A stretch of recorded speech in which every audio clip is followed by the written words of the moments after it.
Hello friends, स्वागत है आप सभी का आपके अपने YouTube channel education teach Ashok में। तो देखिए फ्रेंड्स, आप लोगों ने जो है अभी हाल ही में कुछ न्यूज़पेपरों में ये चीज़ें देखा होगा कि ईपीएस 95 पीएफओ पेंशनर्स की जो न्यूनतम पेंशन की धनराशि है इसे 3,000 रुपये प्रतिमाह किए जाने के संबंध में जो है सेंट्रल गवर्नमेंट के द्वारा तैयारी शुरू कर ली गई है और इसे जल्द ही लागू कर दिया जाएगा।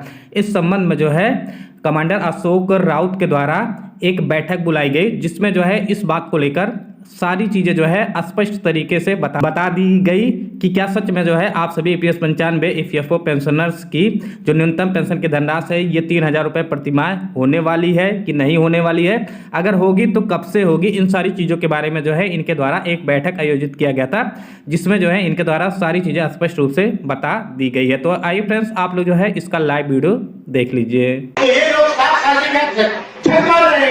हम लोग जिसका आंदोलन कर रहे हैं क्यों कर रहे हैं? बराबर है कि झूठ है?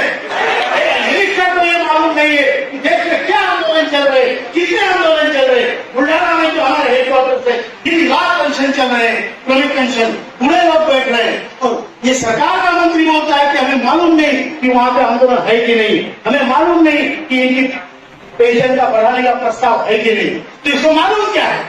ऐसे लोगों को मंत्री रख के आप अपनी सरकार के साथ बिगाड़ रहे हैं। हम कायल है, हम मोदी जी के कायल है, हम आपके कायल। जो अच्छे काम किए उसमें हम हमारा भी सहभाग भी है, सहयोग भी है, समर्थन। सर जी वित्त सचिव से हमारी मीटिंग हुई है, उनको पूरा मामला पता है, सीपीएफसी को मामला पता है, पार्लियामेंट्री स्टैंडिंग कमेटी ने हमारी पार्लियामेंट में बुला के पूरा हमारी विटनेस दी है, सबको मालूम है। तो फिर रिजल्ट क्यों नहीं है? सबको मालूम है तो रिजल्ट क्यों नहीं है? जिस देश का बाप भूखा है उस देश को मैं क्या कहूं? बुरा भी कहूं तो मेरा ही है, अच्छा ही कहूं तो भी मेरा है, लेकिन इस द्विधा को हटाना पड़ेगा और हमें भी आपकी जो यात्रा निकली है प्रगति की उसमें हमें साथ लेना पड़ेगा, हमें भी साथ लेना पड़ेगा क्योंकि ये देश मेरा है, मेरे बाप का भी था, उसने भी काम करके खपा है इसमें, हम भी काम करके खपे हैं इसमें और इसकी दखल आपको लेनी पड़ेगी, आपके सरकार को लेनी पड़ेगी। हम ऐसे नहीं मरने वाले, न्याय लेके मरेंगे। मंजूर है? न्याय लेके मरेंगे। आपको मैं ज्यादा समय नहीं दूंगा, मैं जानता हूं आपका समय बहुत कीमती है। सरकार की नई पेंशन योजना में सरकार का कॉन्ट्रीब्यूशन 14% है, मतलब मैं 100 रुपए भरता हूं तो सरकार 14 रुपए डालती है। श्रमयोगी मानधन योजना में सरकार का कॉन्ट्रीब्यूशन 100% है, मैं 100 भरता हूं, सरकार 100 भरती है। और हमारे पेंशन योजना में सरकार का कॉन्ट्रीब्यूशन 0 है। कितना? 1.16 को देते हैं तो एडमिनिस्ट्रेटिव खर्चे के लिए आईएएस अधिकारियों, ब्यूरोक्रेटियों को पेंशन के मामले में ट्रेनिंग देने के लिए अमेरिका में 3-3 महीने भेजते हैं। अपने सरकार तक पहुंचाइए। आप बीजेपी के महामंत्री भी है और आप एक सांसद भी है, आपने हमारा समस्या वहां पर बताई भी है। तो ये हमारी समस्या है और इस समस्या का हल निकालने में आप सहायक सिद्ध हो और इस गोरखपुर की भूमि से, बाबा गोरखनाथ की भूमि से, ये नाथ संप्रदाय के बहुत बड़े पीठ के भूमि से हमारा प्रश्न का हल निकले, इसी शुभ ये मैं कामना करता हूं और आपको धन्यवाद देता हूं कि आप यहाँ पे आए। हमारी भावनाओं में, हमारी आवाजों में जो आर्तता है उसको अन्यथा न लीजिए, ये हमारा दुख है और ये दुख हमें बताना पड़ेगा, किसी को भी बताना पड़ेगा। इसलिए आपसे प्रार्थना है कि हमारा जो प्रॉब्लम है जल्दी से जल्दी सॉल्व कीजिए और हम इस देश में किसी भी समस्या का, प्रॉब्लम का हिस्सा नहीं बनना चाहते, हम सोल्यूशन का हिस्सा बनना चाहते, हम उत्तर का हिस्सा बनना चाहते और इसलिए आपके सामने हम हाथ जोड़ के प्रार्थना कर रहे हैं।